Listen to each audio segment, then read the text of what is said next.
Bom, galera, nessa parte da aula vamos resolver agora alguns exercícios contextualizados, beleza? A sexta questão diz o seguinte: lê o texto do discurso do presidente da República Bolivariana da Venezuela, Hugo Chávez, na 70ª Assembleia da ONU 2005.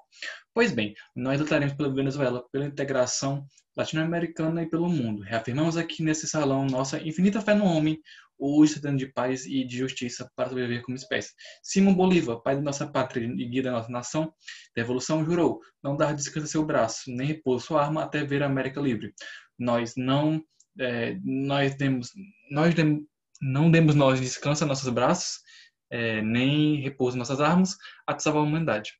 E a alma, né? Interprete o fragmento acima, tendo como base as ideias de Bolívar para a América. Bom, o Bolívar ele tinha as ideias relacionadas à libertação, primeiro, a libertação da América Latina da dominação europeia, né, da dominação estrangeira, tipo, e focando na autodeterminação dos povos latino-americanos, né, que os povos deveriam decidir por conta própria e ter liberdade para decidir.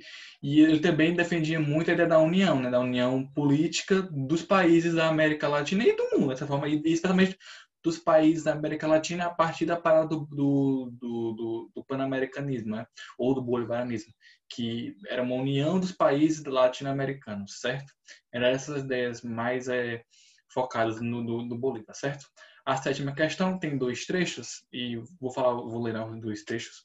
O texto 1 diz o seguinte: depois que o Estado ficou em estado de orfandade política devido à ausência e prisão de Fernando VII, os povos assumiram o poder soberano. Ainda que seja verdade que a nação havia transmitido esse poder aos reis, sempre foi um caráter reversível, não somente no caso de uma deficiência total, mas também no caso de uma deficiência momentânea e parcial.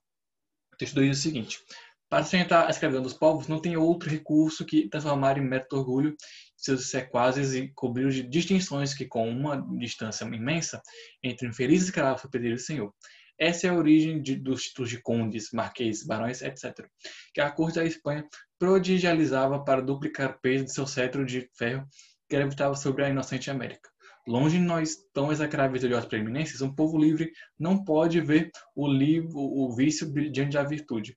Essas considerações estimularam a Assembleia a expedir a seguinte lei: a Assembleia Geral ordena a extinção de todos os títulos de condes, marqueses e barões dentro das províncias unidas do Rio da Prata. Os textos apontam para ânimos relativos ao processo de independência da América Espanhola. E tem a diz o seguinte: explica o contexto histórico europeu relacionado ao início do processo revolucionário na América Espanhola. E tem B, identifica as mudanças do projeto de independência do Rio da Prata a partir de documentos anteriormente apresentados. Né?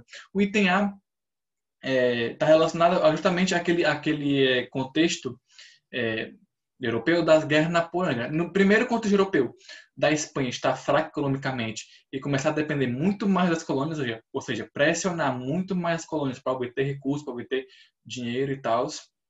E isso, paralelamente, ligado à Espanha acabar tendo que abrir os portos, deixar as colônias acabarem comercializar coisas com a Inglaterra, né? A, a partir de tratados e tal, e ter contato com os produtos. Além disso tudo, também tem o contexto da Guerra Napoleônica, né? Quando Napoleão invade e ocupa a Espanha e afasta o Fernando VII, e os países e as colônias latino-americanas não aceitam isso e começam a projetar sua própria independência, né? Esse é o contexto histórico. E o item B, ele fala em relação ao Rio da Prata, que foi na Argentina, que foi basicamente, bem basicamente assim, que no começo eles não tinham um interesse em ficar totalmente dependentes da América do Sul, mas foi mudando com o passar das ideias e tal, mais ou menos isso, certo? Essa é a parte dos itens. Oitava questão é o seguinte: leia o texto a seguir. É uma ideia grandiosa pretender formar de todo mundo novo uma só nação com um só vínculo, que ligue suas partes entre si e com todo. Já que tudo tem uma mesma origem, uma mesma língua, mesmo costume, uma religião, deveria por conseguinte ter um só governo que confederasse os diferentes estados que haveriam de se formar. Né? Considerando o retrato da Carta de Jamaica de Simão Bolívar e com base no conhecimento sobre as independências na América Espanhola, a assinatura correta. Né? Os movimentos da América Espanhola foram impulsionados pela tentativa de invasão espanhola no Haiti? Não, tem nada a ver. Item B. Movimentos de independência foram liderados por mestiços e pessoas casadas? Não, não foram. Item C. Simão Bolívar foi o grande artífice das independência da América Espanhola? Foi. Seu cara esse poder de mando unir todos os movimentos em uma grande frente libertadora? Não exatamente, né? Porque acabou que cada um teve seu lugar e tal, não teve essa grande união libertadora assim, essa frente. Entender. O projeto de Simão Bolívar era tornar as colônias governadas pela Espanha uma grande confederação de estados no molde das colônias americanas do norte. Porém, a diferença entre alguns líderes do movimento anticolonial não viu como os olhos desse projeto. É esse item, certo? E tem a Casa foi a primeira Casa de Independência das colônias espanholas? Não foi assim. Você vai correr até o item D, certo? Ele tinha esse projeto de tornar as colônias em uma grande confederação, só que os diferentes líderes locais eles discordavam disso, certo? Questão 9. Leia atentamente o texto. O processo de pré-independência assistiu ao nascimento de uma literatura de identidade. Na causa americanos, glorificavam seus países, proclamavam seus recursos e louvavam seu povo. Enquanto mostravam aos seus compatriotas suas qualidades, esses autores apontavam as qualificações dos americanos para os cargos públicos e, na verdade, para o autogoverno. Os próprios termos instalavam confiança por repetição. Pátria, país, nação, nossa América, nós americanos. Embora ainda se tratasse de nacionalismo mais cultural do que político e não fosse compatível com a idade imperial, mesmo assim ele preparava as mentes dos homens para a independência, ao lembrar-lhes que a América tinha recursos independentes e as pessoas para administrá-las. Identifique os principais motivos que levavam as colônias espanholas à independência. Bom, como a gente viu e reviu, né, os principais motivos estão relacionados à influência que eles receberam das doministas e tal, né, a necessidade deles, a vontade deles de liderar seus rumos, né, tipo de libertar do controle colonial das elites dos chapetones e das elites da Espanha, né, as pressões que a Espanha também sofria de Estados Unidos e América para libertar, para não ter mercado, para ter mais mercados consumidores, para terem mais matérias-primas, certo? São esses os principais motivos, certo?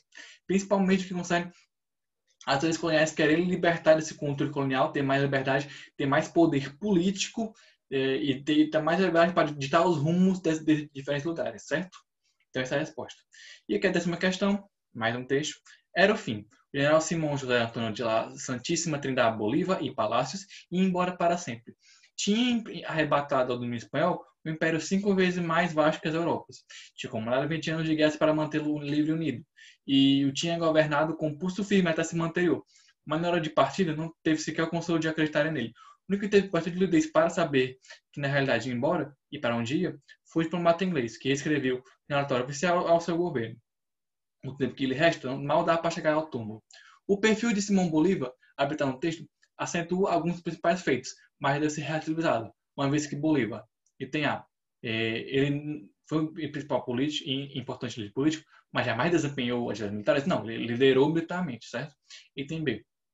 Obteve sucesso na luta contra a presença britânica e norte-americana na América Hispânica, mas jamais conseguiu derrotar os colonizadores europeus. Não, ele derrotou os colonizadores espanhóis. Ele conseguiu libertar vários países.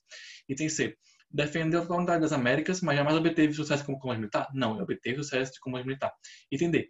Teve papel político militar decisivo na independência da América Latina, na América Hispânica, mas jamais governou a totalidade das antigas colônias espanholas. É o item correto. Ele jamais conseguiu governar tudo, né? Como naquele projeto de unificação e tal, assim. Isso ele não conseguiu. E tem ator no processo de emancipação da América Hispânica, mas jamais exerceu qualquer cargo político, não, exerceu cargos políticos. É correto para entender. Teve papel político militar decisivo na luta de independência da América Hispânica, mas jamais governou a atualidade das antigas colônias espanholas. E é isso, galera. São essas questões. Espero que tenham entendido. Espero que tenha sido tranquilo e tal. Entendido os principais pontos, né, sobre quem eram os crioulos, quem eram os chapetones, o que eles queriam, como o processo se deu, né, quem eram os líderes, certo? Porque é uma coisa que marca até hoje, né, tipo, é uma coisa que ainda é muito presente hoje na identidade da América Latina de forma geral, certo? Na América do Sul. Fiquem bem e até semana que vem. Valeu!